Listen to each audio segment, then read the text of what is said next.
کسی دوسرے کی اتباع کیے بغیر اس دنیا میں رہنا ممکن نہیں ہے. ہاں یہ بات کافی صحیح. ممکن نہیں ہے اس دنیا میں رہنا. چاہے آپ دین پہ چلیں نہ چلیں, دوسرے کی اتباع کرنی پڑے گی. اب چاہے 100 لوگوں کی کریں اور چاہے ایک کی کریں, 100 کی کر سکتے ہیں تو ایک کی کرنے میں کیا حرج ہے. میں صرف یہ کہنا چاہتا ہوں. وہی جب وہ ایک عام آدمی اگر کسی کے سوال کرنے سے اگر وہ مقلد بن جاتا ہے تو بتائیے کس کا مقلد ہے وہ. مثال کے طور پر ایک حنفی مذہب ہے, حنفی مسلک ہے. اب حنفی مسلک میں ایک بامبے میں 100 عالم رہتے ہیں, 100 نہیں ہزاروں رہتے ہوں گے, لیکن مثال کے طور پر کرلا میں 100 بڑے بڑے عالم ہیں حنفیوں کے. اب ایک بندہ ان 100 میں سے 4-5 سے کبھی اس مسجد میں گیا, وہاں پوچھ لیا کسی حنفی سے مسئلہ, کبھی کہیں اور گیا وہاں سے بھی کسی دوسرے حنفی عالم سے پوچھ لیا. ظاہر سی بات ہے کہ ایک حنفی عامی زندگی بھر کسی ایک سے تو پوچھتا نہیں ہے. وہ بامبے میں رہتا ہے, وہاں بھی کسی حنفی مسجد میں جاتا ہے, وہاں سے مسئلے پوچھتا ہے. دلی میں گیا وہاں بھی کسی حنفی امام سے مسئلے پوچھتا ہے. بنگلور میں گیا وہاں بھی کسی حنفی سے امام سے مسئلے پوچھتا ہے. تو مجھے بتائیں یہ عامی کتنے حنفیوں کی تقلید کر رہا ہے؟ یہ عامی جو حنفی ہے یہ کس کس کی تقلید کر رہا ہے؟ بامبے میں کسی اور کی تقلید کر رہا ہے, دہلی میں کسی اور کی تقلید کر رہا ہے, بنگلور میں کسی اور کی تقلید کر رہا ہے.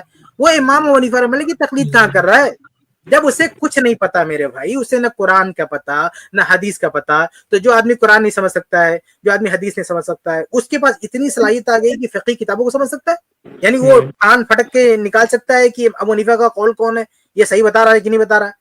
جب وہ قرآن نہیں سمجھ پا رہا تو اتنی لیاقت کہاں سے آ گئی, اتنی صلاحیت کہاں سے آ گئی کہ اپنے علماء سے سن کے اور یہ کنفرم کر سکے کہ امام حنیفہ ہی کا قول بتا رہے ہیں.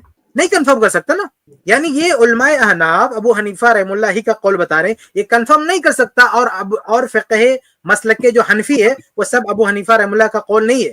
مفتی طارق مسعود صاحب نے کئی ویڈیو میں کہہ رکھا ہے کہ ہمارے مسلک میں امام حنیفہ رحم اللہ کی کئی جگہ مخالفت کی گئی ہے, صاحبین نے چھوڑ دیا ہے, امام حنیفہ رحم اللہ کے قول پہ فتویٰ نہیں دیا گیا ہے, جس طرح رضاعت وغیرہ کا مسئلہ ہے. تو ایک عام آدمی کو کیسے پتا, وہ کیسے کنفرم کرے گا کہ امام حنیفہ کی تقلید کر رہا ہوں یا امام محمد کی کر رہا ہوں یا یوسف کی کر رہا ہوں, کس کی کر رہا ہوں؟ تو وہ تو کچھ نہیں کر سکتا نا.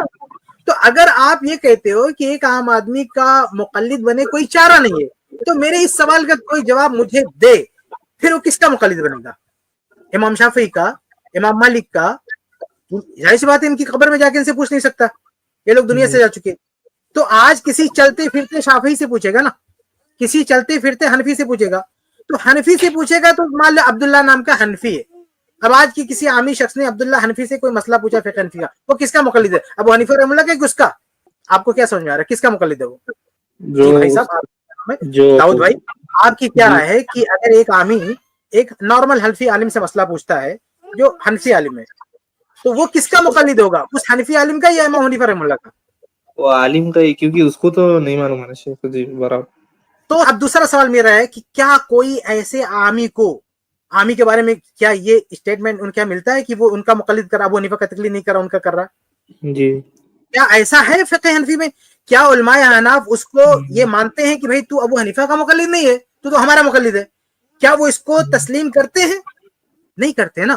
کیا کہیں گے کہ بھیا گرچہ تم عامی ہو, ہم سے پوچھ رہے ہیں, لیکن ہم پوری تسلی آپ کو کراتے ہیں, پورا اطمینان دلاتے ہیں کہ ہم امام حنیفہ رحم اللہ ہی کی کتاب سے لا کے بتا رہے ہیں یا ان کی فقہ سے لا کے بتا رہے ہیں. ہاں, اس لیے آپ ہمارے مقلد نہیں, کس کے ہو؟ ابو حنیفہ رحم اللہ کے مقلد ہو. تو ایسے کوئی اہل حدیث اپنے یہاں کوئی عامی کو کہتا ہے کہ ہم آپ کو اللہ کے رسول کا بتا رہے ہیں, اپنا نہیں بتا رہے ہیں, تو پھر وہ اہل حدیث عامی سے سن کے اہل حدیث کا مقلد کرے, وہ بھی تو اللہ کے رسول کا متبع ہوگا نا.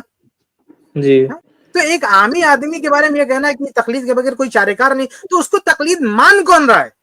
کیا فقہ حنفی والے یا احناف اس کو مقلد مانیں گے؟ نہیں مانتے اس کو مقلد, کہتے ہیں ابو حنیفہ رحم اللہ کا مقلد ہے, ہمارا مقلد نہیں ہے. تو ہم بھی کہتے ہیں اہل حدیث کہتے ہیں کہ ہمارا جو عامی ہے وہ ہمارا متبع نہیں ہے, وہ اللہ کے رسول کا متبع ہے. بھائی ان لوگوں نے ایک تو ان لوگوں نے یہ لکھ رکھا ہے کہ عقیدے کا جو مسئلہ ہے اس میں تقلید نہیں ہے. ظاہر سی بات ہے, ہم تو اہل الحدیث سے کیوں کرواتے ہو عقیدے میں تقلید, کیوں امید رکھتے ہو تقلید کرے گا؟ عقیدے کے بارے میں خود لکھ رکھا ہے عقیدے میں تقلید نہیں ہوتی. دوسرا ان لوگوں نے وضاحت کر رکھا ہے کہ جو منصوص مسائل ہیں جو بہت ہی واضح ہیں قرآن و حدیث میں, اس میں بھی تقلید نہیں ہوتی ہے, وہ بھی چلا گیا. تیسرا انہوں نے وضاحت کر رکھا ہے جو اجماعی مسائل ہیں. تو میں یہ کہہ رہا تھا کہ ان تمام مسائل, عقیدے کا مسئلہ دیکھ لیجئے اور منصوص مسائل دیکھ لیجئے اور اجماعی مسائل دیکھ, ان تمام مسائل میں یہ حضرات خود کہتے ہیں کہ اس میں تقلید کا کوئی کام نہیں ہے, اس میں تقلید نہیں ہے. پھر یہ جو مسئلہ آتا ہے کہ جس میں اختلاف ہے, فروعی مسائل جس کو یہ بولتے ہیں, کہ اس میں تقلید ہوتی ہے, لیکن اس میں بھی یہ لوگ کیا کہتے ہیں, اس میں بھی کہتے ہیں کہ اگر کوئی عامی کسی عالم سے رجوع کرتا ہے تو یہ تقلید نہیں ہے. بھائی تمہارا کوئی عالم کوئی عامی کسی عالم سے رجوع کرتا ہے اسے تقلید نہیں بولتے. تو اہل حدیث میں اگر کسی عامی نے کسی عالم سے مسئلہ پوچھ لیا یہ تقلید کیسے ہو سکتا ہے؟ مثال کے طور پر ان کی ایک کتاب ہے, آپ دیکھیں ان کی ایک کتاب ہے قواطع الادلہ, اس میں جلد 2 صفحہ نمبر 340 پہ لکھا ہوا ہے ان رجوع العام الى قول العالم لیس بتقلید ایضا, کہ اگر کوئی عامی کسی عالم سے کوئی مسئلہ پوچھتا ہے رجوع کرتا ہے تو یہ تقلید نہیں ہے. کیا کہتے ہیں؟ یہ تقلید نہیں ہے. اللہ مفتی یاسر ندیم الواجدی صاحب حفظ اللہ کو یہ بات سمجھنے کی توفیق عطا فرمائے, آمین. اور ان لوگوں کو بھی جو مفتی صاحب کی باتیں سن کر کچھ کنفیوژن کا شکار ہو گئے ہو